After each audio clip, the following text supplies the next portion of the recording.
Hi there, this is Sarah from the Innisfil Idea Lab and the library. For today's Tinkershop tutorial, I'm going to show you how to create a file that can be used on the laser cutter to create garden markers for your home gardens. So we're going to be using Inkscape today. When you open Inkscape, you will be greeted with a layout that looks like what I have here. So what I'm going to do first is zoom in, and the easiest way to zoom in is to click on the plus sign right on your keyboard. That will take you into the little view here and make it easier for us to see what we're doing. So the first thing that we're going to want to do is to create the first shape of our garden marker. The way I'm going to do that is just by clicking on this square here. Now you can choose what kind of shape you want to make, if it's like you can do a circle or a square with rounded corners, a square with straight corners, kind of whatever you're thinking. I'm going to do a square with rounded corners just because it's a little bit less sharp. So once I have my square selected, I'm going to click on the artboard, hold down on the key, and just drag it out like this. You'll notice that my square already has rounded corners.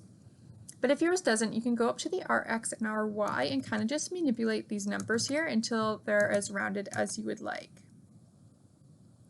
Now I've already been playing around in Inkscape a little bit, so it's already showing me the stroke instead of any other kind of shape. You'll notice it's a little thin. That's okay if yours looks a little bit thicker. We will deal with the stroke a little bit later. As long as you can see your square, this is what we're looking for. Now the next thing I'm going to do is click on the little A icon here to bring up our text tool. Now if you click anywhere on the artboard, you'll have this little flashing line. That just tells you that it is ready to type in what we're looking for today. Now text is all about your own preference. I like to keep all my lettering the same size. So when I'm doing something like this, and I'm going to do a couple of them, I start by putting in the longest word that I plan on using. That way when I scale it into the box, I know that any other word I use in my next designs can use the same size, and it'll keep it all consistent. But it's totally up to you. Some words can be bigger if you'd like. Doesn't really matter. So I'm just going to type in cucumber. Now, if you want to change the font, you're going to double click to highlight your word, and then click on this little drop down right here. So now you'll see all kinds of different fonts that you can choose from. There's lots of different options to find something for your own personal style. I'm just going to go with this one today. So now that I have my word, I'm going to click on the top arrow tool here, click and drag it into my box. So now I can scale it so it can fit how I would like inside the box. The way to do this is to hold Control on your keyboard and then click on one of the corner arrows, click and hold, and then drag it out like this. By holding the Control, we make sure that it stays to scale when we drag it. If I wasn't to hit Control, it would end up like kind of skewing it. If you like it like that, that's fine too, but Control just keeps it all nice and even like this. Now I'm a little bit OCD and like to know that my word is perfectly aligned within my object here. So the way that we can make sure that it's exactly even is just by clicking and dragging off to the side and making sure we highlight both the shape and the word. So if you see these little lines around it, that means that you've highlighted it. And then we're just going to click over here on our panel that says Align and Distribute. Now I want to make sure that it is aligned both vertically and horizontally. So first I'm going to click on this one here where it says Center on Vertical Axis. So you'll notice it shifted just a tiny little bit. And I'm going to click Center on Horizontal Axis. There we go. So now I know that my word is perfectly within my object. So the next thing we need to do is to create the stake for it to stick into your garden. So I'm just going to go back to the square tool And this time I'm going to draw a long rectangle by clicking and dragging. About as wide and as long as I want. Seems good. You'll notice that the rounded corners are still on, and that's okay. I'm going to show you how we're going to make that into a sharper point so that it will stick properly in your garden. Now Inkscape likes to create a shape when you use one of these tools, seeing as it is a shape tool, but we actually need the shape to become a path. So the way that we're going to do that is just by clicking on the shape that we want, and then we're going to go up to Path and click Object to Path. So it doesn't look like we've done anything, but if you click on the next arrow down on your little panel here, you'll notice these little nodes. So now that it's a path, we can manipulate the nodes how we would like them. So I'm just going to zoom in on the bottom of my stake. And the first thing I'm going to do is click on the very bottom one. So these little nodes here will let you change the curve, but we don't really want it to curve, so I'm just going to drag the node right into the center on both sides to make it a little bit sharper. So you'll notice at this point is sharp, now these ones are still rounding.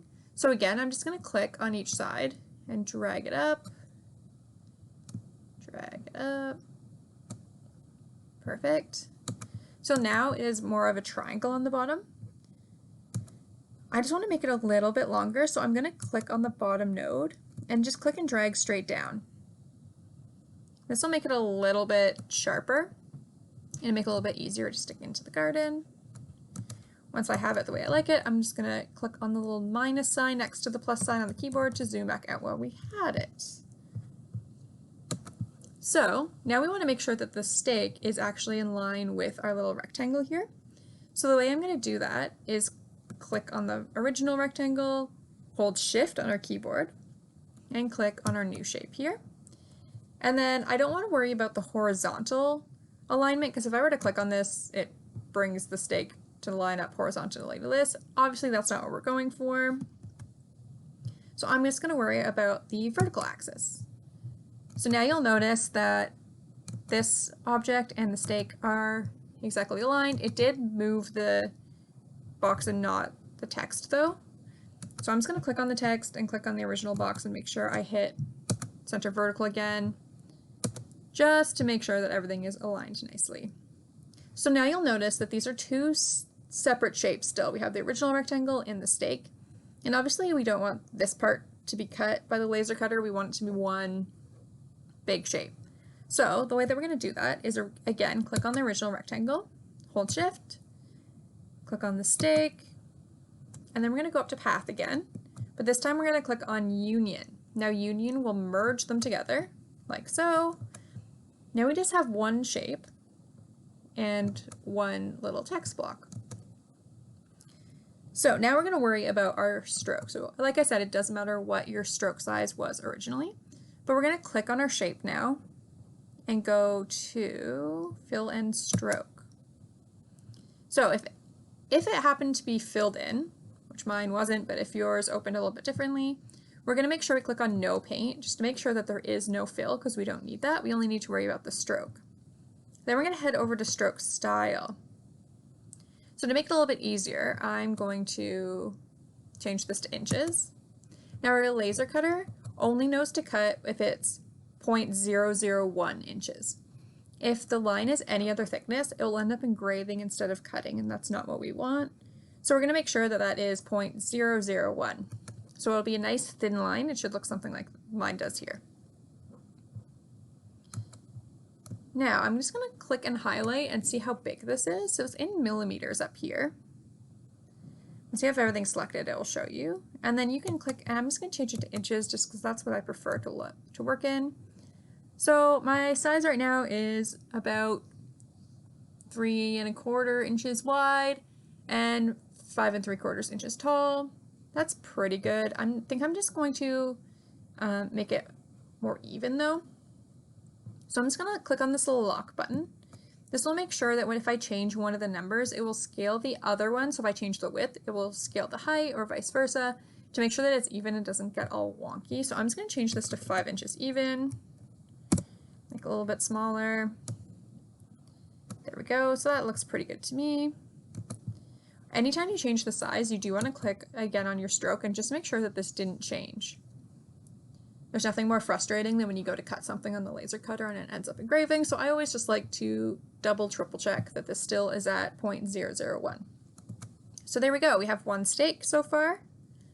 But if you'd like to make another one, the easiest way to do that is to click off to the side again and drag over all of your shapes. Now you can either go to Edit, Duplicate, or you can hit Control D like it says here on your keyboard, so that's what I'm going to do. Once again, it doesn't look like it's done anything, but if you click and drag, you now have a duplicate. So you can go and change this to, let's say, carrots.